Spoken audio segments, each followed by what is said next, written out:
And what's going on, guys? Kale here, coming at you with a day 330 account update over here. So pulling up the game real quick. So over here we are officially at the 330 mark. So things are kind of progressing along pretty normally. I did have a little bit of a surprise kind of this week, or I guess technically last week. But let's start these off kind of in the traditional fashion. So looking at this, currently sitting at 4.268 mil. Was at just a little over 4 mil on the last video, so almost jumped up about 300k in power this kind of time around. So kind of back in that kind of habit of jumping up about 200k in between videos, which is definitely awesome for the account overall. So kind of some things that are definitely contributing to that. Working towards DD4, working on my arena team, and just kind of overall account growth is kind of occurring. So that's doing pretty good. Again, kind of in traditional fashion, we go in here into the supply section and, you know, very similar to the way things have kind of been, where I am, you know, basically buying gold materials that I have that are, you know, basically under 200 for the pieces of stuff like this that are kind of a little bit more universal. And then for the uniques, I'm making sure they're at least 61, just because if they are 61, I can take any character from G13 to G15. And then the other ones that I'm kind of looking at that I want kind of over 1,000 are going to be basically the catalyst parts, and I try to keep those stocked up to about 1,000. So you've got the damage, you've got the focus, you've got the health, and I feel like there's one more catalyst that I'm missing. But anyway, so I'm buying those.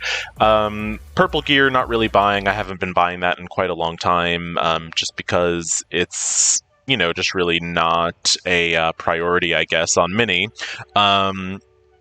Some other things that are kind of still going on, I am buying War Energy now a little bit on Mini, and I actually haven't opened up some Blitz Orbs in quite some time, so I need to do that off camera. I am still just kind of focusing on Blitz Orbs and opening those up for the character shards. You know, I'm getting kind of closer to having, you know, 7-star characters that are in the Blitz store just from opening up those orbs. And I do have quite a few characters that I do need to level up and, you know, all that stuff. It's just I haven't had the gold, and the gold, I think, for the most part is better spent elsewhere. In the raid store, kind of the same. I did finally get Zemo to 7 stars. I haven't upgraded him yet, but so currently now in the raid store, I am farming Yo-Yo, and that is for the return of Ebony Maw when that event does come back around. And then it looks like Kitty Pryde is heading to the raid store, so I'll be also farming Kitty Pryde shards as well. Some other things that I'm kind of working on as well, like I said, orange gear that's below 200, I'm kind of keeping stockpiled. And then also, like I said, catalysts that are under 1,000, you know, I go ahead and buy that also. But I'm in a really great place for catalysts at the moment, and I'll talk about that in a few minutes. In the arena store, rather, I have gotten Mordo up to, I farmed 410 of his shards, which is enough to get him to 6 stars. And, you know, for the next pass through of Phoenix, that's definitely maybe something that I'll be pursuing. So there's really not any other characters that I kind of like need to farm, to like a 6-star mark that are currently here that I haven't already done so, like Crystal and Hemdall and, you know, stuff like that. So what I decided to do is work a little bit more on my symbiotes, and with us in the Doom Raid, having bigger symbiotes certainly, you know, helps that content quite a bit. So I'm currently farming Scream Shards.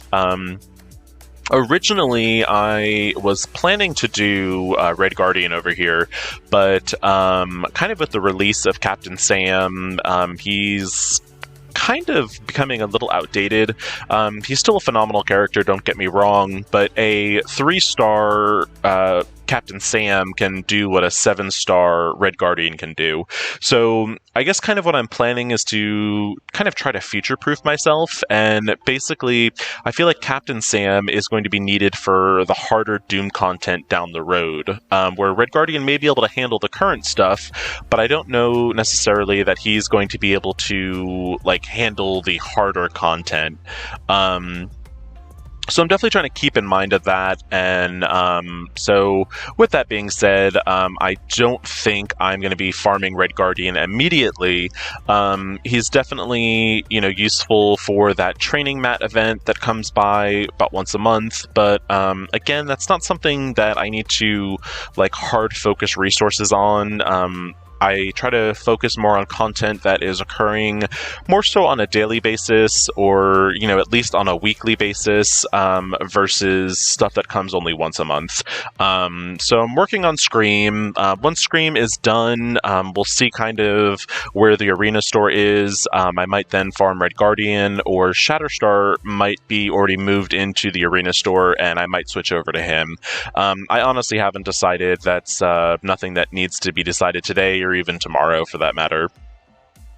In the War Store, things have gotten a little bit cluttered, to be honest. So I'm currently farming Longshot. I definitely am hoping to have Adam Warlock unlocked on his second pass-through. I'm also farming X-23, getting her to a 6-star mark so I can hopefully unlock a 6-star Dr. Octopus, which I definitely think will help me more so than a 5-star, which I don't even have the 5-star unlocked yet. But and then the other character too, I was farming Ghost, but I want to say I got Ghost to 6 stars, if I'm not mistaken. Okay, so she's just shy of 6 stars, so I'm going to get her to the 6-star mark for Jubilee, because that'll also be crucial for essentially a 6-star Adam Warlock. Basically 6-star Pimtech equals 6-star Jubilee, which then equals 6-star Adam Warlock. So that's definitely kind of on the plans. Other than that, though, I am still buying G15 pieces that I do need. I'm kind of really hard-pressed for bio gear at the moment. And then occasionally, I'm not buying the orange uniques as much, just because I do need those resources for the G15s and the actual character shards. So yeah. In the ISO 8 store, not buying anything, obviously. This has not been a good buy ever. I think when it first came out and we didn't realize how valuable the ions were, people were buying these, but definitely, I think within a week or two, people realized that this was not a good purchase. However, in the ISO 8 orb, we are doing Doom once a week currently. We're going to try our first 2 times a week this upcoming week. So I believe it's the 21st and the 25th are going to be our 2 Doom raid attempts. And with that being said, we are getting some blue ISO orbs, and I've been focusing on my brawlers first, and I can kind of talk about that a little bit more when I go over to the roster review. But yeah, so that's basically what I'm buying in this little area. In the Elite store, I do have quite a bit. I've got 3 Elite 5s saved up. I've got an Elite 6 saved up. And I did pretty good on Mini on the Captain Sam pull, and actually Sharon Carter. I believe I got them both at 5 stars. So I'm saving these Elite 4s for the next character. Possibility I might use them on Maria Hill. She is a healer, so they're not as dependent on red stars. They still obviously benefit from it because red stars equals more health, and healers do percentage-based healing based off of their health. But I don't know that I'll maybe blow an Elite 6 on her. That's a little... I don't know that I really need her at 6 yellow stars. But definitely, those Elite 5s are, potential for Maria Hill, depending on how my drops go. In the Ultimus store, really not much is going on. I really haven't opened many Ultimus orbs, just because I've been saving my gold for kind of building up more of my characters. So, still kind of building tall versus wide. It's just... I'm having a really hard time justifying bringing up characters that I know, like, Mini is never going to use. And And so, it's just the way characters are kind of being released. The older teams really are just, they really make no sense to bring them up from Mini's perspective. Definitely I can kind of understand if you're bringing up like a favorite character or a favorite team, that's certainly something, but I've got 2 other accounts, and if I'm feeling nostalgic, Kale definitely has the resources that I can kind of bring up like just a random team. So on Mini, I wouldn't say that I'm necessarily chasing the meta, but I'm definitely I guess maybe a little bit more meta-focused, if that makes sense. But anyway, so that's kind of what's going on in the stores right now. So because I'm not bringing up a ton of characters, I don't have a lot of Ultimus food, basically as people call it. So basically once you max a character to 7 stars, all those starred pieces gets converted to these Ultimus orb currencies, which you can then open to unlock Ultimus, which, yay.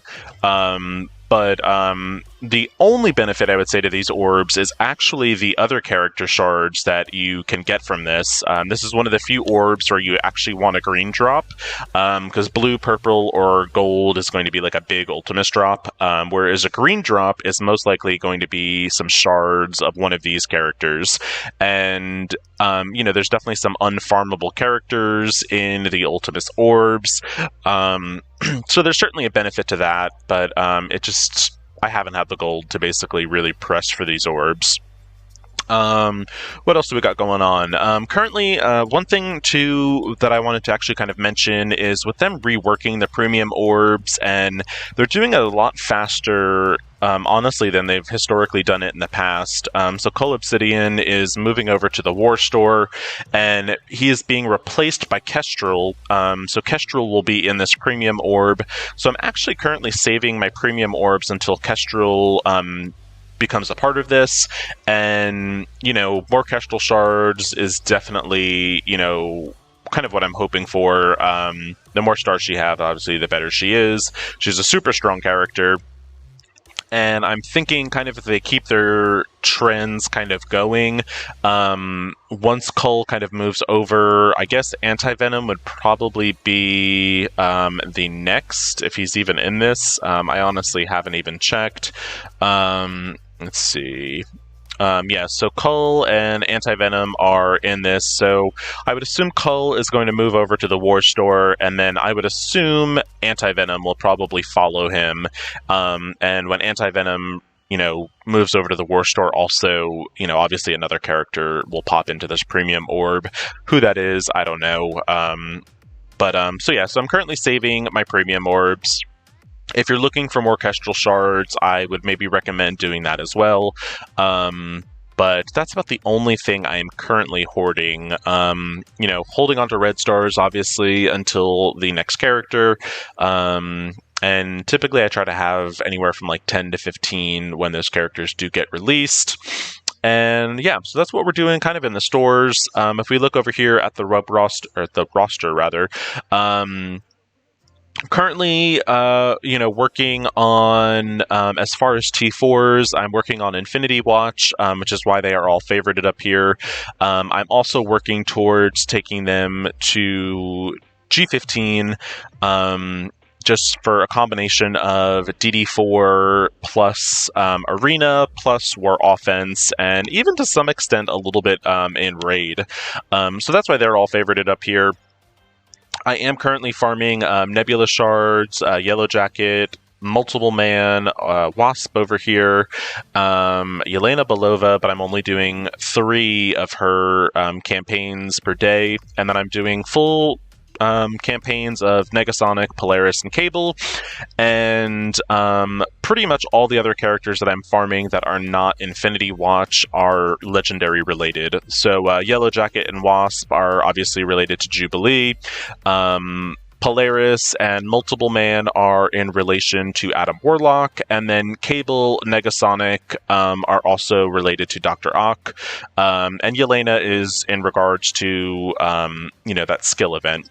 And Deadpool and Domino are kind of hanging out up here. I can rank them up to 6 stars, and I will do that kind of once we get indication that the Dr. Octopus event is coming again, and at that point I will also level them up a little bit and just basically get them ready for that event. So that's what's going on there. In my little verse tab, and I actually do need to clean this up a little bit. I don't remember if I've done it yet on Mini. But let's see. Let's clean this up just a hair. So basically, this is kind of a combination of characters that I'm working on, either for DD4 or for the Doom Raids. And the symbiotes are up here for DD4 for the city section, as well as for the Doom Raids. Jubilee is up here for DD4, as well as the Doom Raids. Same thing with the rest of her Axemen allies. And then there's some kind of sporadic characters, like Black Bolt is probably going to be a DD4 legendary character for me, just because my legendary choices are quite slim. And then Ultron and Shuri are for the tech section of the Doom Raids. Thanos and Hela are for the Mystic section. Minerva is for tech as well. And then I'm also starting to work towards the skill section as well. So I'm working on Sharon Carter over here for her ISO 8. Because of the lane Mini is in, skill needs to be ISO 8 level 5. So I'm working on that. And then I am planning to also then add in Nick Fury, as well as Captain Sam, Maria Hill, and Kestrel. And I'm planning that to be my skill team. So when I'm kind of getting to that point where I'm thinking like that team is mostly pretty built up, I will then work on some Kree characters and get Nick Fury unlocked, and then start building him up. But I'm not going to do that until the team is basically ready to go. So that's kind of what's going on in that angle.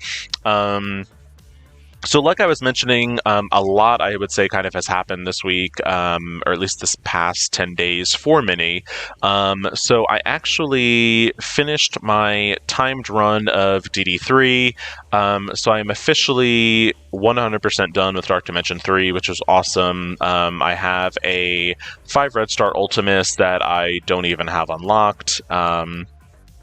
So got those rewards. Because of that, I did get a large influx of those catalyst parts that I was basically like hard pressed for on Mini.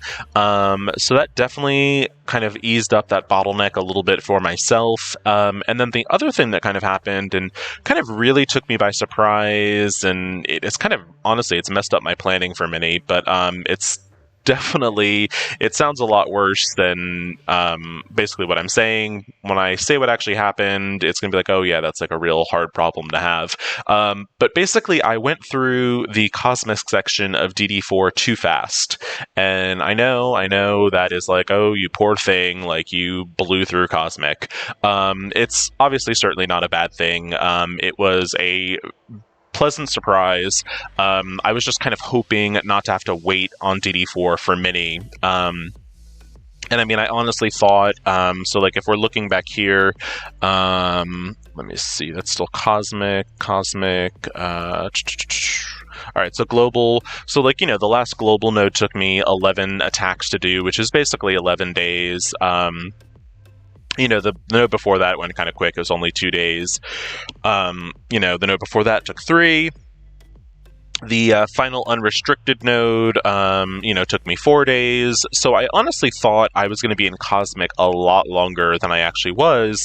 And I mean, you look here and honestly, I attribute this to the 3 Infinity Watch ladies that I've brought in so far.